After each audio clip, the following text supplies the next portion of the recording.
On a chilly November day in 2001, an unsuspecting walker named James Lance stumbled upon a shocking discovery in the Rhône-Rhine Canal of Alsace, France. What began as a glint in the murky waters soon revealed itself to be a treasure trove of historical artifacts. Intrigued by his initial sighting, Lance returned the following day, armed with determination and a makeshift fishing tool. His efforts paid off in ways he could never have imagined. From the depths of the canal, he retrieved a silver chalice dating back to 1619, several ornate drinking goblets, and a hunting knife adorned with an intricate portrait. As a result of his overwhelming discovery, Lance did what any law-abiding citizen would do. He contacted the local authorities. Little did he know that his discovery would set in motion a chain of events that would ultimately expose one of the most prolific yet unknown art thieves in history. This seemingly random find would become the key to unraveling the crimes of Stéphane Breitweiser, a man who had managed to pilfer an astounding $2 billion worth of artwork over an 8-year period, spanning the late 1990s and early 2000s. So, the story of Stéphane Breitweiser begins on October 1st, 1971, in the picturesque region of Alsace, France. Born into an affluent family, Stéphane was the only child of Roland and Marielle Breitweiser. Their lifestyle was one of comfort and privilege, with luxuries like a family boat and vacations to exclusive destinations such as the Swiss Alps and Lake Geneva. The family's wealth primarily stemmed from Roland's side, allowing them to enjoy the finer things in life. Their home was adorned with valuable antiquities, flintlock pistols and oil paintings that would typically grace the walls of the upper echelons of society. These exquisite items were all around young Stéphane as he grew up, giving him a keen eye and deep appreciation for fine art and historical artifacts. Despite his privileged upbringing, Stéphane's childhood was far from idyllic. His relationship with his father, Roland, was strained at best. Roland frequently forced Stéphane into manly jobs in an effort to toughen him up because he was dissatisfied with his son's perceived lack of masculinity. These efforts inevitably failed, with Stéphane quitting after short stints. While Stéphane's relationship with his mother, Marielle, was more stable, it too had its issues. Overprotective of her only child, Marielle's coddling would later prove to have unintended consequences. As Stéphane grew older, his solitary nature became more pronounced. His passion for collecting led him to spend countless hours in museums, but he struggled to form close friendships. Stéphane's life was characterized by severe mood swings and periods of depression despite his lackluster academic performance. These emotional issues began to manifest in troubling ways. Stéphane had several run-ins with the law, including altercations with police officers that resulted in a brief stint in behavioral therapy. He also developed a habit of shoplifting, though he managed to avoid serious consequences for these early crimes. In what seemed like a perfect fit for his interests, Stéphane eventually landed a job as a security guard at the Mulhouse History Museum. This position would prove to be a turning point in his criminal career. Here, he gained invaluable insider knowledge about museum security, systems, and procedures for protecting and storing valuable artifacts. Despite the seemingly perfect fit,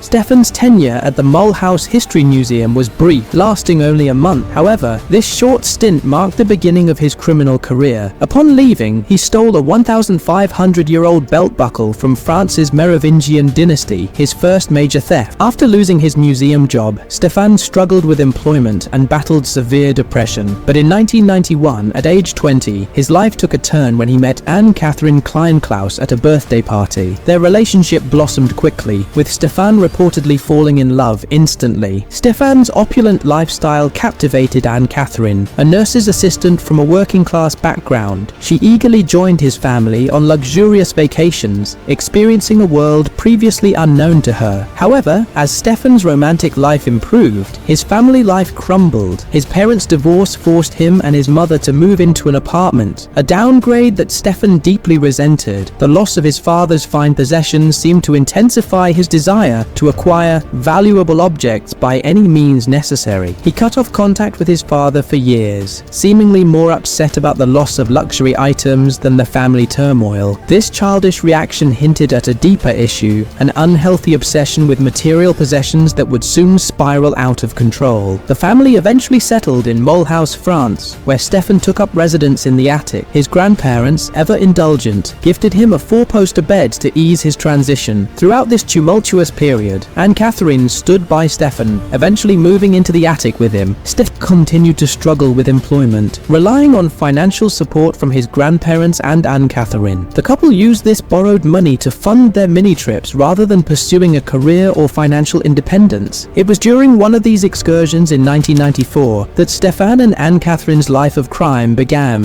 While visiting a museum in the Alsatian village of Tam, Stéphane became fixated on a flintlock pistol displayed in a plexiglass case. This reminded Stéphane of his father's collection, awakening a mix of nostalgia and resentment. Noticing the case was unlocked, Stéphane shared his impulsive desire to steal it with Anne-Catherine. To his surprise, she encouraged the theft. In a moment that would change both their lives, Stéphane discreetly pocketed the gun and they fled the museum. They hid their prize in the attic room of his mother's house, anxiously monitoring local news for any reports of the theft. After a week of silence, they realized they had gotten away with it. This successful heist marked the beginning of a decade-long crime spree. Over the next 10 years, Stéphane and Anne-Catherine would steal an astonishing 239 pieces of art, averaging one theft every 15 days. Unlike most art thieves who target specific valuable pieces, Stéphane's approach was more impulsive and eclectic. He stole anything that caught his eye: paintings, ivory, weapons, tobacco boxes, chalices, and musical instruments. In February 1995, the couple's second theft took place at a Swiss castle, where Stéphane set his sights on a crossbow. Faced with the challenge of its size, he improvised, tossing the weapon out of a castle window and retrieving it later, a daring move that foreshadowed his future audacity. But it was the 1996 theft of Coeur de Leon's Madeleine of France, Queen of Scotland, that truly showcased Stéphane's brazen nature. This historically significant painting, though small, was a popular attraction. In a crowded museum, Stéphane seized a brief moment of inattention from the guards and impulsively shoved the priceless artwork down his pants. Stéphane's audacity knew no bounds. In 1995, he stole Sybil, Princess of Cleves by Lucas Cranach the Elder from a German castle, a painting valued at over 5 million euros. He even managed to steal a 150-pound statue from a church undetected. His technique, which he called the silicone slice, involved using a Swiss army knife to cut through the seals of display cases. This method, learned during his brief stint as a museum security guard, allowed him to access priceless artifacts without triggering alarms. What set Stéphane apart from other art thieves was his motivation. He never attempted to sell his stolen goods. Instead, viewing himself as a collector, his attic room became an illicit museum, housing millions of dollars worth of art and antiquities. For years, this treasure trove remained hidden, with Stéphane and Anne-Catherine living among priceless artifacts that the art world believed were lost. Their bedroom had become one of the most valuable and illegal private collections in history, all amassed through brazen, daylight thefts across Europe. Remarkably, Stéphane's mother remained oblivious to the true nature of her son's growing collection. She assumed the items were either replicas or legitimate purchases from flea markets and auctions. The locked attic room, which she never entered, further concealed the extent of Stéphane's criminal activities. As his collection grew, Stéphane became concerned with preserving his ill-gotten treasures. He turned to Christian Michler, a local framer, for help. Michler, unaware of the artwork's origins, didn't question his new client's sudden wealth of valuable pieces. Stéphane cultivated the image of a passionate collector, and Michler accepted this explanation without suspicion. This relationship with Michler became more than just business. Despite the apparent normalcy of his friendship with Michler, Stéphane's criminal activities continued unabated. His insatiable love for art, as Michler had observed, drove him to take greater risks. After years of successful thefts, Stéphane and Anne-Catherine's confidence had reached dangerous levels. This overconfidence led them to break their own rules during a trip to Lucerne, Switzerland. Against their usual practice, they entered a small private gallery. Even though Anne-Catherine sensed trouble and advised against stealing, Stéphane was enamored with a painting by Dutch master Willem van Elst. Ignoring his partner's warnings, he attempted to take it. This time, their luck ran out. An alert employee caught Stéphane red-handed, leading to their arrest. In court, Stéphane lied, claiming it was his first offense and begging for forgiveness. Due to their clean record in Switzerland, they were released on bail. Following their arrest, Stéphane's mother came to their rescue, paying the bail. Initially furious at her son's reckless behavior, her protective instincts soon took over. She hired a lawyer, resulting in suspended sentences and minimal fines for both Stéphane and Anne-Catherine. However, they were banned from entering Switzerland for 3 years. This incident strained Stéphane and Anne-Catherine's relationship. She issued an ultimatum: the art or her. Stéphane's non-response spoke volumes, but Anne-Catherine ultimately backed down, unwilling to leave him. Instead, she imposed new rules: no more thefts in Switzerland, a reduction in overall stealing, and the use of surgical gloves to avoid leaving fingerprints. Stéphane's secret solo excursions eventually came to light when he proudly showed Anne-Catherine a bugle stolen from the Wagner Museum in Lucerne, the very city where they were previously arrested. Instead of sharing his excitement, Anne-Catherine was furious at his betrayal of their agreement. In a misguided attempt to cover their tracks, Anne-Catherine drove them back to Switzerland, planning to enter the museum and erase any evidence of Stéphane's theft. However, their plan quickly unraveled. An employee recognized Stéphane, leading to his immediate arrest when police arrived. Anne-Catherine managed to avoid detection, her involvement remaining unknown to the authorities. Stéphane found himself in jail, facing intense interrogation about the bugle theft. Despite the investigators' claims of having evidence, Stéphane remained steadfast in his denials. As authorities held Stéphane in high-security confinement, preventing any outside contact, they worked to secure an international search warrant for his home in France. During this time, Stéphane's isolation intensified. He received no response to his letters to Anne-Catherine and his mother, leaving him increasingly desperate. Under relentless questioning, Stéphane finally broke. He confessed to stealing the bugle, claiming it was a Christmas gift for his mother and insisting he had acted alone. Meanwhile, unbeknownst to Stéphane, significant events were unfolding outside his cell. When authorities finally executed the search warrant at his home, they made a shocking discovery. The attic, once filled with stolen treasures, was completely empty. The empty attic was the result of a desperate cover-up. While Stéphane was in jail, his mother Muriel and possibly Anne-Catherine had destroyed and disposed of the stolen artworks. Many pieces were thrown into a canal, where James Lance later discovered them, leading to the recovery of 107 items. Confronted with photos of these recovered items, Stéphane finally confessed to his extensive thefts. However, he genuinely had no knowledge of what had happened to the paintings that were missing from his attic. Anne-Catherine, when questioned, claimed she wasn't present during the destruction and had cut all ties with Stéphane. As the case unfolded, Stéphane found himself increasingly isolated. Anne-Catherine ignored his numerous letters, seemingly distancing herself to avoid legal repercussions. In this moment of abandonment, an unexpected figure re-entered Stéphane's life: his father, Roland. He reached out with letters and prison visits, offering support and even introducing Stéphane to his new step-family. Stéphane's trial was a foregone conclusion in terms of guilt, with the main question being the length of his sentence. Only two witnesses testified: Christian Michler, the framer who had unwittingly assisted Stéphane, and Roland. Michler portrayed Stéphane as a passionate collector driven by his love for art, while Roland attributed his son's crimes to loneliness. Both testimonies sought to paint Stéphane in a sympathetic light. After brief deliberations, Stéphane received a 4-year prison sentence in Switzerland, with credit for time already served. In 2004, he was extradited to France to face additional charges. The French trial brought Stéphane face-to-face with Anne-Catherine for the first time in years. Their conflicting stories frustrated investigators, who struggled to determine Anne-Catherine's level of involvement. The day before his trial, overwhelmed by the situation, Stéphane attempted suicide in his cell, but failed. The trial, which began on January 6, 2005, was fraught with drama. Anne-Catherine's testimony delivered a crushing blow to Stéphane. She revealed that she had a 19-month-old child at home, implying she had become pregnant just 10 months after Stéphane's arrest. During the trial, Anne-Catherine maintained her innocence, denying any involvement in the thefts. Despite his personal hurt, Stéphane surprisingly supported her claims, insisting she had no knowledge of his crimes. Stéphane's mother also testified, retracting her earlier confession about destroying the artworks. She claimed to have believed all the items were legally acquired and stated that she destroyed them out of anger when the truth emerged. Stéphane received a surprisingly lenient sentence of 2 years, serving only one before being released to a halfway house. This light punishment, considering the estimated $2 billion value of his theft, raised eyebrows in the art world and legal community. Post-release, Stéphane struggled to reconnect with his past. His attempts to contact Anne-Catherine were rebuffed, with her even reporting him to the police. Eventually, he managed to reconcile with his mother, who introduced him to a new partner named Stephanie. Soon, he started dating dating her. As Stéphane attempted to rebuild his life, he developed ambitious plans to capitalize on his notoriety. He aimed to publish a book about his crimes and offer his expertise to museums to improve their security. En route to meet a book publisher, Stéphane's old habits resurfaced at an airport. What began as an impulse to shoplift a pair of jeans for his new girlfriend escalated into multiple theft. Caught in the act, he received a surprisingly light sentence of 1 night in jail and 3 weeks of community service. This incident proved to be the final straw for Michaela and Stéphane's father, who both cut ties with him. While Stéphanie initially stood by him, Stéphane's inability to reform became apparent when he stole a painting from an antiques fair in 2009 and brazenly displayed it in their bathroom. Unlike Anne-Catherine, Stéphanie immediately reported the theft to the police, leading to Stéphane's return to prison. Stéphane's pattern of theft and lenient sentencing continued even after his relationship with Stéphanie ended. In 2016, he was arrested for attempting to steal a 19th century paperweight on eBay, an item he had previously stolen from a museum in St. Louis. A search of his mother's home revealed a cache of Roman coins, artwork, and 163,000 euros in cash, demonstrating that his criminal activities had not ceased. His most recent trial in March 2023 resulted in yet another surprisingly light sentence: house arrest with an ankle monitor. Regardless of the underlying cause, the impact of Stéphane's crimes has been profound and far-reaching. His actions have resulted in the irreplaceable loss of numerous priceless artworks and cultural artifacts. However, his case has also catalyzed positive changes in the art world and legal system, prompting many countries to amend their laws and impose stricter penalties for art theft and the trafficking of cultural objects. While some stolen pieces have been recovered, many remain missing. And there you have it, fellow sleuths, the perplexing tale of Stéphane Breitweiser, the art thief who couldn't stop stealing. If you enjoyed unraveling this case with me, why not join our growing community of secret sleuths? Hit that subscribe button and ring the notification bell to stay up to date with more intriguing stories of crime, mystery, and the human psyche.